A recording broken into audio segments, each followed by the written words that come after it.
नमस्कार, स्वागत है आप सभी का उत्तराखंड की खबरों में। मैं हूं आपके साथ ज्योति। रुक करेंगे खबरों का। उत्तराखंड में कांग्रेस पदयात्रा निकालने जा रही है, जिसमें अंकिता हत्याकांड, महंगाई, बेरोजगारी सहित विभिन्न मुद्दों को उठाया जाएगा। वहीं कांग्रेस की पदयात्रा में वरिष्ठ कांग्रेसी नेता राहुल गांधी भी शामिल होंगे और प्रदेश कांग्रेस कमेटी के अध्यक्ष करण महारा ने बताया है कि पदयात्रा को लेकर सोमवार को बैठक की जाएगी। बैठक में एआईसीसी सदस्य, पीसीसी सदस्य, विधायक सहित कांग्रेस के वरिष्ठ नेता और पदाधिकारी मौजूद रहेंगे। वहीं बैठक में आगे की रणनीति को लेकर चर्चा की जाएगी और इसके साथ ही आगे महानगरों और ब्लॉक कमेटी बैठक की जाएगी। इसके साथ उन्होंने कहा कि उत्तराखंड में राहुल गांधी के आगमन पर कांग्रेसियों में खुशी की लहर है। जिस तरह से हिमाचल और कर्नाटक जीता है, उसी तरह अन्य राज्य में होने वाले चुनाव में कांग्रेस विजय हासिल करेगी।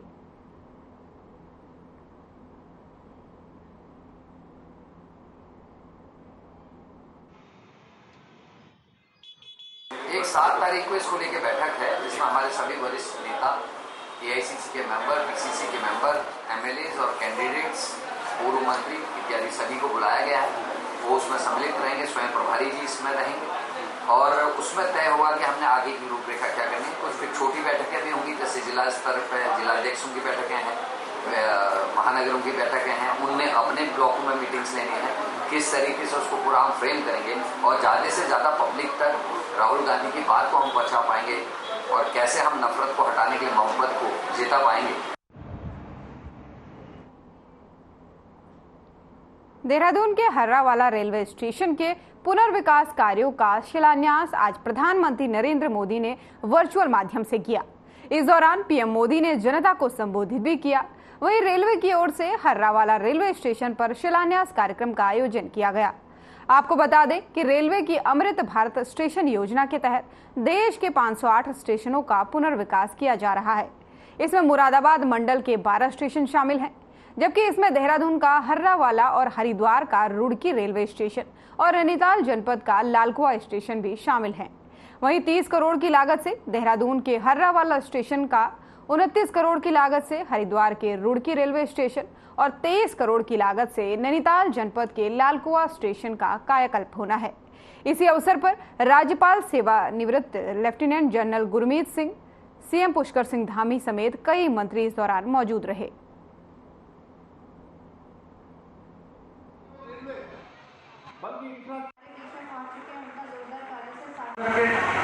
भारतीय रेलवे को पहले से कहीं अधिक सुरक्षित बनाने का काम किया जा रहा है। वहीं दूसरी ओर भारतीय रेलवे की रफ्तार भी पहले से कहीं अधिक बढ़ गई है। आत्मनिर्भरता और आधुनिकता के प्रतीक चिन्ह के रूप में अभी हम सब भूलेंगे, कुछ दिनों पहले की बात, मई के माह में हमको देहरादून से दिल्ली के लिए वंदे भारत एक्सप्रेस मिली। मेक इन इंडिया जैसी ट्रेनें आज रेलवे नेटवर्क का हिस्सा बन रही हैं। ये फिर सिद्ध कर दिया मोदी जी ने कि उत्तराखंड से उनका कितना लगाव है। शायद कोई प्रधानमंत्री इतना उत्तराखंड आया होगा। आज डबल इंजन की सरकार लगातार उत्तराखंड के विकास के लिए काम कर रही है। उसी कड़ी में आज माननीय प्रधानमंत्री द्वारा जो रेलवे स्टेशन का वर्चुअल शिलान्यास किया गया, मैं माननीय प्रधानमंत्री जी का उत्तराखंड की जनता की ओर से वंदन करता हूं, स्वागत करता हूं। कभी किसी ने कल्पना करी कि क्या कर्णप्रयाग तक रेल पहुंच जाएगी? आज आपके आशीर्वाद से कर्णप्रयाग तक रेल पहुंच रही है। कभी आप कोई कल्पना कर सकता है कि 2.5 घंटे में दिल्ली से हम यहाँ पहुंच जाएंगे? मैं कल दिल्ली जब चला बीजेपी ऑफिस से तो 3 घंटे 50 मिनट में यहाँ पर था। जो एलिवेटेड रोड बनने जा रही है, 2.5 घंटे में यहाँ पर पहुँचेंगे।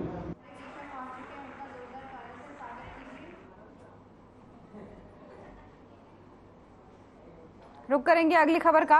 अल्मोड़ा जिले के विकासखंड सल्ट के मल्ला कोठल गांव में मित्रता दिवस पर बीजेपी मंडल महामंत्री दिनेश मनराल के नेतृत्व में महिला मंगल दल और अन्य ग्रामीणों ने ग्राम पंचायत मल्ला कोठल गांव के पैदल रास्ते के किनारे पर उगी घास और झाड़ियों का कटान, साथ ही पंचायत भवन, प्राथमिक विद्यालय आदि स्थानों में सार्वजनिक स्थलों में सफाई अभियान चलाया। इसी के बीच मंडल महामंत्री दिनेश मनराल ने कहा कि प्रधानमंत्री नरेंद्र मोदी के द्वारा चलाए गए अभियान में सभी लोगों को बढ़ चढ़कर हिस्सा लेना चाहिए। लोगों को स्वच्छता का संदेश देने का उन्होंने साथ ही प्रयास किया है।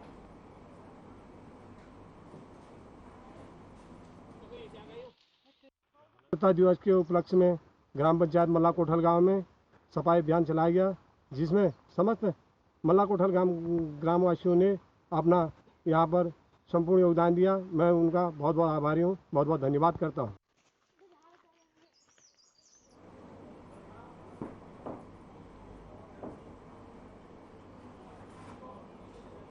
अगली खबर लालकुआ से है, जहां रेलवे स्टेशन सहित देश के 508 रेलवे स्टेशनों का पीएम नरेंद्र मोदी ने अमृत भारत स्टेशन योजना के तहत शिलान्यास किया है।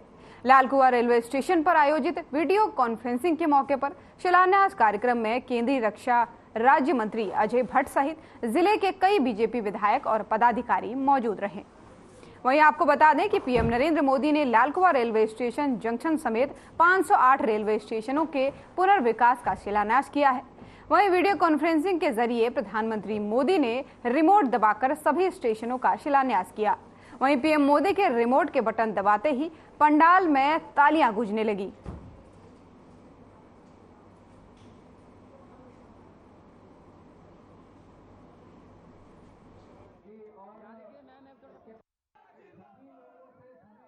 से एक इतिहास देश में माननीय प्रधानमंत्री जी ने रच दिया है। कभी किसी ने सोचा तक नहीं होगा कि इस तरह से छोटे छोटे कस्बों में भी हमारे जो स्टेशन हैं उनका कायाकल्प होगा। ये अंतर्राष्ट्रीय मानकों के आधार पर अब हमारी ये स्टेशन तैयार होंगे। जैसे लालकुआं बहुत छोटा स्टेशन था, यहाँ पर जब हम लखनऊ के लिए जाते थे, जब विधायक थे, तो उस समय यहाँ पर कोयले से छोटी गेज की हमारी यहाँ से ट्रेन चलती थी। आज इसका कायाकल्प हो रहा है। जो इंटरनेशनल मानक है, जो लंदन का है, जो अमेरिका का है, मोदी जी द्वारा जो आधारशिला रखी गई है लालकुआं स्टेशन को पुनर्विकसित किए जाने की, सफलतापूर्वक ये कार्यक्रम संपन्न हुआ। इसमें सभी 506 स्टेशनों का एक साथ उन्होंने जो आधारशिला रखी है और ये सभी स्टेशन कनेक्टेड थे। इस योजना में लालकुआं के लिए जो सुविधाएं बढ़ाई जा रही हैं, बहुत ही वृहद स्तर पर ये सुविधाएं दी जा रही हैं। कि अमृत भारत स्टेशन योजना के अंतर्गत जो देश के विभिन्न भागों से रेलवे स्टेशन चुने गए हैं, उसमें लालकुआं रेलवे स्टेशन में भी इस देश के माननीय प्रधानमंत्री आदरणीय मोदी जी के विजन के अनुरूप इन स्टेशनों के कायाकल्प का, इनके विस्तारीकरण का, इनके सुदृढ़ीकरण का कार्य किया जा रहा है, जिसमें लालकुआं स्टेशन का भी लगभग 24 करोड़ रुपए की लागत से यहाँ पर विस्तारीकरण की योजना है। इससे पूरा क्षेत्र न केवल अपना लालकुआं बल्कि पूरा कुमाऊं क्षेत्र, क्योंकि वह कुमाऊं का प्रवेश द्वार है।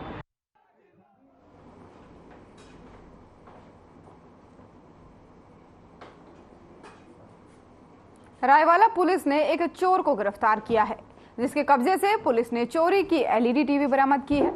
वहीं आरोपी को पुलिस ने कोर्ट के आदेश पर जेल पहुंचा दिया है। रायवाला थाना अध्यक्ष और प्रशिक्षु आईपीएस जितेंद्र मेहरा ने बताया कि हरिपुर कला निवासी उपेंद्र यादव 29 जुलाई को किसी काम से पानीपत गए। 5 अगस्त को वापस लौटने पर उन्हें अपने फ्लैट का ताला टूटा हुआ मिला। फ्लैट के अंदर से एलईडी टीवी भी गायब मिली। वहीं शिकायत के आधार पर पुलिस ने मामले में मुकदमा दर्ज कर आरोपी को गिरफ्तार करने में सफलता हासिल की है। आरोपी की पहचान केशव उर्फ गोलू के रूप में हुई है, जो हरिपुर कला का रहने वाला है। आरोपी पहले भी चोरी के मामले में जेल की हवा खा चुका है।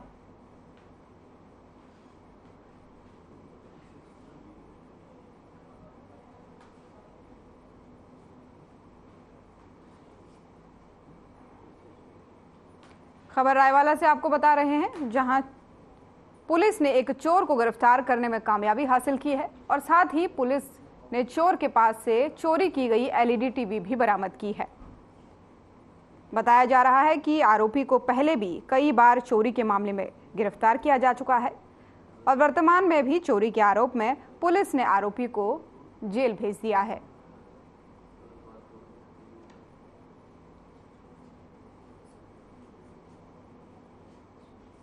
अब खबर अल्मोड़ा से है, जहां विकासखंड मुख्यालय सल्ट जिलाधिकारी अल्मोड़ा विनीत तोमर ने स्वास्थ्य केंद्र देवालय का निरीक्षण किया। वहीं अधिकारियों को व्यवस्थाओं को चाक चौबंद रखने के निर्देश दिए और यहां लोगों की समस्याओं को भी उन्होंने साथ ही साथ सुना है। डीएम ने लोगों के समस्याओं के निदान करने के निर्देश मौजूद संबंधित अधिकारियों को दिए। वहीं इस दौरान डीएम ने जनपद में चल रही कई योजनाओं की प्रगति की भी समीक्षा की है और खंड विकास अधिकारी को इस संबंध में कार्यों में तेजी लाने के निर्देश दिए हैं। इसके बाद जिलाधिकारी ने तहसील मुख्यालय सल्ट, तहसील आवासीय कॉलोनी का भी निरीक्षण किया और साथ ही उन्होंने सभी पटलों का निरीक्षण करने के साथ साथ सभी व्यवस्थाओं को चाक चौबंद रखने के निर्देश भी दिए। जिलाधिकारी ने सामुदायिक स्वास्थ्य केंद्र देवालय का निरीक्षण किया। यहां पर उन्होंने रेफरल केस रजिस्टर, उपस्थिति पंजिका समेत अन्य दस्तावेजों को देखा और प्रभारी चिकित्सा अधिकारियों को निर्देश दिए हैं कि लोगों को उपलब्ध संसाधनों में बेहतर चिकित्सा सुविधाएं प्रदान की जाए।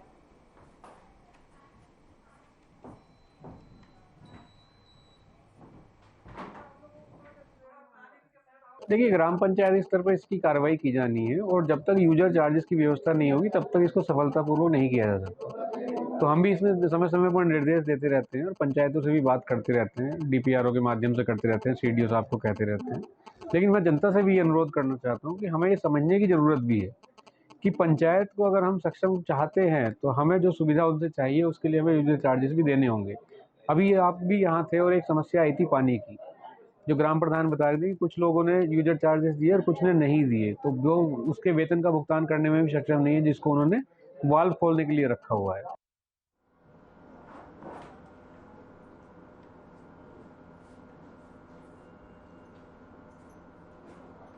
खबर अल्मोड़ा से आपको बता रहे हैं, जहां विकासखंड सल्ट में डीएम ने आज दफ्तरों का निरीक्षण किया। इस दौरान उन्होंने दफ्तरों में उपस्थिति रजिस्टर समेत तमाम दस्तावेजों को चेक भी किया और साथ ही अधिकारियों को निर्देश दिए कि जो कुछ भी काम कराए जा रहे हैं उनमें तेजी लाई जाए।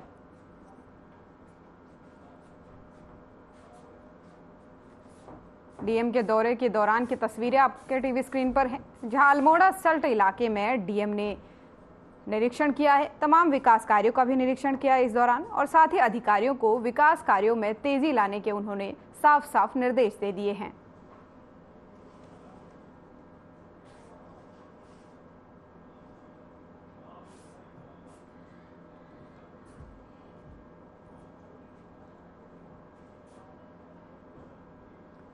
अल्मोड़ा से आपको खबर बता रहे हैं, जहां सल्ट क्षेत्र में डीएम ने आज दौरा किया है और साथ ही साथ सल्ट क्षेत्र के दफ्तर का उन्होंने निरीक्षण लिया है। इस निरीक्षण के दौरान उन्होंने जो अधिकारी वहां पर मौजूद थे उन्हें दिशा निर्देश दिए हैं कि जो कुछ भी क्षेत्र में विकास के कार्य चल रहे हैं उनमें तेजी लाई जाए और लोगों को जो उपलब्ध संसाधन है उनके तहत जो भी उचित सुविधाएं हैं वो जल्द से जल्द मुहैया कराई जाए। इसी के साथ ही उन्होंने उपस्थिति पंजिका रजिस्टर और समेत जो अन्य दस्तावेज होते हैं दफ्तर में उन सभी को चेक किया है और अधिकारियों को निर्देश भी दिए हैं।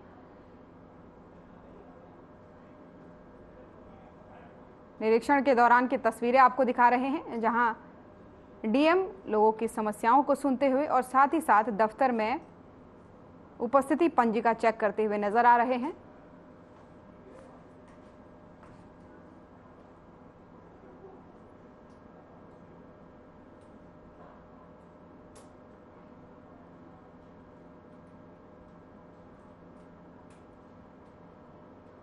तो अल्मोड़ा से ये तस्वीरें आप देख रहे हैं, जहां सल्ट क्षेत्र में डीएम ने आज दौरा किया है।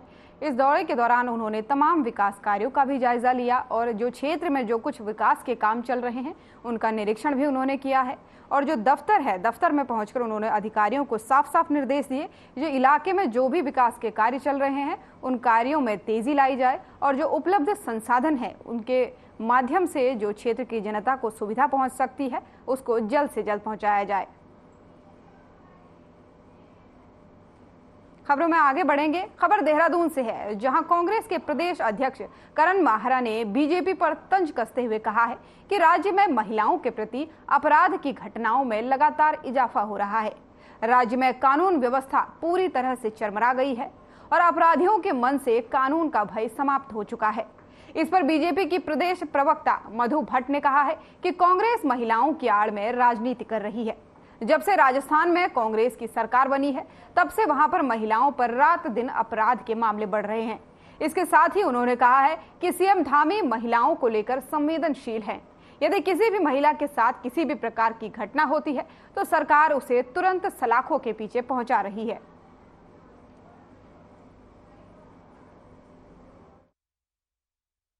देखिए, देखिए, माननीय जो कांग्रेस के प्रदेश अध्यक्ष हैं वो किस प्रकार की बयानबाजी करते रहते हैं। उस बयान जब वो बयानबाजी करते हैं कहीं उत्तराखंड देवभूमि के गढ़वाल की को लेकर, फिर उसके बाद सार्वजनिक माफ़ी मांगते हैं, फिर महिलाओं की आड़ में राजनीति कर रहे हैं। देखिए जिस प्रकार से वो आंकड़े दे रहे हैं, अगर वो देखें तो अपने जहां राजस्थान जैसी में देखें कि जब से उनकी वहां सरकार बनी है किस प्रकार से लगातार महिलाओं पे रात दिन अपराध की जो है वो संख्या निरंतर बढ़ती जा रही है। और साथ में जो हमारे यहाँ के ये जब से हमारी राज्य की जो सरकार है, माननीय मुख्यमंत्री जी पुष्कर सिंह धामी जी लगातार महिलाओं को लेकर बहुत ही संवेदनशील है। आप देखा होगा जिस प्रकार 30% जो क्षतिज आरक्षण जो राजकीय सेवाओं में दिया जा रहा है, ये बहुत बड़ी बात है। साथ में हमारे ही समय में हमारी ही सरकार ने ये भी कहा कि पंचायतों में 50% का आरक्षण जो है वो मानसिक तौर पर बीमार महिलाओं को समाज की मुख्य धारा से जोड़ने के उद्देश्य को लेकर सरकार और हंस फाउंडेशन द्वारा संचालित किए जा रहे कम्युनिटी सेंटर का आज सूबे की महिला सशक्तिकरण और बाल उत्थान मंत्री रेखा आर्या निरीक्षण करने पहुंची, जहां उन्होंने हरवर्टपुर क्षेत्र में स्थित इस कम्युनिटी सेंटर का जायजा लिया है और वहां रह रही इन महिलाओं से उन्होंने मुलाकात करके उनके रहन सहन और अन्य क्रियाकलापों के बारे में जानकारी हासिल की। आपको बता दें कि सरकार और हंस फाउंडेशन के सहयोग से जारी इस मुहिम में हरवर्टपुर में स्थित इस कम्युनिटी सेंटर में मानसिक तौर पर बीमार 4 महिला युवतियों को रखा गया है, जिन्हें यहां सामान्य जिंदगी जीने और समाज की मुख्य धारा से जोड़ने के लिए विभिन्न प्रशिक्षणों के माध्यम से विभिन्न जानकारियां प्रदान करने के साथ ही रोजगार से भी जोड़ने की कोशिश की जा रही है।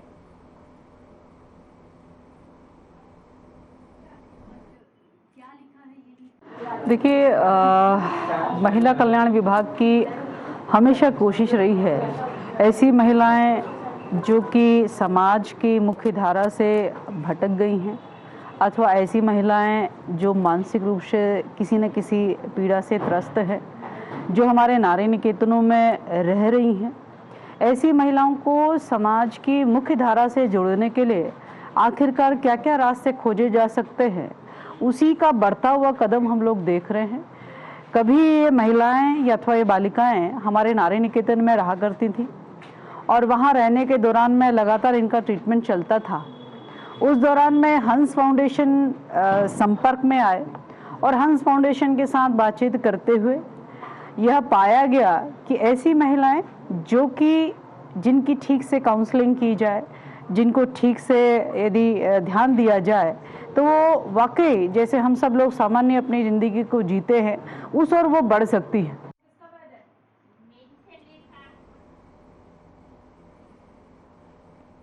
अब खबर देहरादून से है, जहां कांग्रेस के मौन व्रत पर बीजेपी के प्रदेश मीडिया प्रभारी ने तंज कसते हुए कहा है कि कांग्रेस के अध्यक्ष ये बताएं कि क्या वे इस मौन व्रत को गढ़वाल क्षेत्र के लोगों पर टिप्पणी करने को लेकर पश्चाताप के लिए कह रहे हैं या फिर उनकी पार्टी में जो प्रदेश महामंत्री और प्रवक्ता की लड़ाई है उसके तहत कर रहे हैं। उन्होंने आगे कहा कि अंकिता भंडारी हत्याकांड एक दुखद घटना थी और इस घटना के तुरंत 24 घंटे के अंदर मुख्यमंत्री के निर्देश पर आरोपियों को पुलिस ने गिरफ्तार कर जेल की सलाखों के पीछे पहुंचाने का काम किया। उन्होंने आगे कहा कि ये मामला जो है वो न्यायालय में विचाराधीन है और लगता है कि कांग्रेस को न्यायालय पर भरोसा नहीं है। इसी वजह से उत्तराखंड की जनता और खुद कांग्रेस का राष्ट्रीय नेतृत्व उनको गंभीरता से नहीं लेता है। कांग्रेस के प्रदेश अध्यक्ष आदरणीय करण महाराज जी मौन उपवास रख रहे हैं। उन्हें पहले ये स्पष्ट करना चाहिए कि क्या ये मौन उपवास उनका जो उन्होंने उत्तराखंडियत को और गढ़वाल के लोगों को गाली गलौज की उसके पश्चाताप के रूप में कर रहे हैं, या वो आपस में जो उनकी लड़ाई झगड़ा चल रहा है उनके प्रदेश महामंत्री और उनके प्रवक्ताओं की जो आपस में झगड़ा चल उसको लेकर के मौन उपवास कर रहे हैं। पहले इस बात को स्पष्ट करें। और मैं ये कहना चाहता हूँ, अंकिता हत्याकांड जो दुखद घटना हमारे उत्तराखंड के अंदर हुई, उस घटना को लेकर के आदरणीय मुख्यमंत्री पुष्कर सिंह धामी जी ने 24 घंटे के अंदर जो आरोपी थे उनको जेल भेजने का काम किया। अन्य भी जो इस घटना से जुड़े प्रकरण थे सभी पे तत्काल सरकार के द्वारा कार्रवाई की गई। जांच एजेंसी अपनी जांच कर रही है और मामला न्यायालय में विचाराधीन है। अब खबर किच्छा से है, जहां प्रधानमंत्री नरेंद्र मोदी पर आपत्तिजनक टिप्पणी किए जाने के बाद से कांग्रेस के पूर्व अध्यक्ष राहुल गांधी को कोर्ट द्वारा 2 साल की सजा सुनाई जाने पर उनकी संसद सदस्यता को रद्द कर दिया गया था। देश की सर्वोच्च अदालत सुप्रीम कोर्ट ने स्टे देते हुए राहुल गांधी की संसद सदस्यता को बहाल कर दिया है। वहीं राहुल गांधी की सदस्यता बहाल होने की सूचना पर किच्छा में कांग्रेसियों ने जोरदार बैठक करते हुए माननीय सुप्रीम कोर्ट का आभार जताया है। इस दौरान दर्जनों कांग्रेसियों ने नारेबाजी करते हुए राहुल गांधी को बधाई दी है और मिष्ठान वितरण कर खुशी का इजहार किया है। वहीं किच्छा में कांग्रेस नगर अध्यक्ष भूपेंद्र चौधरी बबलू के नेतृत्व में कांग्रेसियों ने एक दूसरे को मिठाई खिलाकर बधाई दी और खुशी जताई है। कांग्रेस प्रदेश सचिव राजेश प्रताप सिंह ने कहा है कि आगामी नगर निकाय और लोकसभा के चुनाव में कांग्रेस की बहुमत से जीत होगी।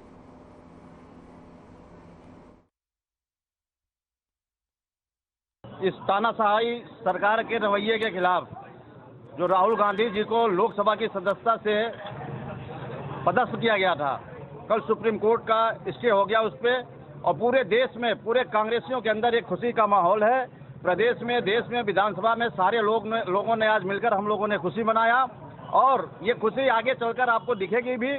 आने वाले चुनाव में, चाहे नगर पालिका का चुनाव हो, चाहे लोकसभा का चुनाव हो, सारे कांग्रेस से इकट्ठा होकर हम लोग दमखम से चुनाव लड़ेंगे। आदरणीय राहुल गांधी जी के नेतृत्व में, मल्लिकार्जुन खड़गे जी के नेतृत्व में हमेशा कांग्रेस विजयी होने का काम करेगी, और हम लोग धीरे धीरे जाके केंद्र में भी सरकार बनाने का काम करेंगे। राहुल गांधी जी की सदस्यता बहाल की गई, इसलिए यहाँ पे मिष्ठान वितरण किया गया। सारे ही कांग्रेस कार्यकर्ता आए, पूरा परिवार आज इकट्ठा है। इसके साथ एक हमारे लिए एक अच्छा मैसेज है कि जो बीजेपी नुकसान कर रही थी, हमारे नुकसान किया हमारे केंद्रीय नेतृत्व का, राहुल गांधी जी का, ये बहाल करके हम भी मानते हैं भगवान कोई चीज़ है। आज जो सर्वोच्च न्यायालय ने जो राहुल गांधी जी को बहाल किया है, हम उनके आभारी हैं, और ये जनता से सहयोग करते हैं। जैसे सुप्रीम कोर्ट ने, भगवान ने हमारा साथ दिया, आप भी हमारा साथ देना, जो 2024 हम जीत के दिखाएं।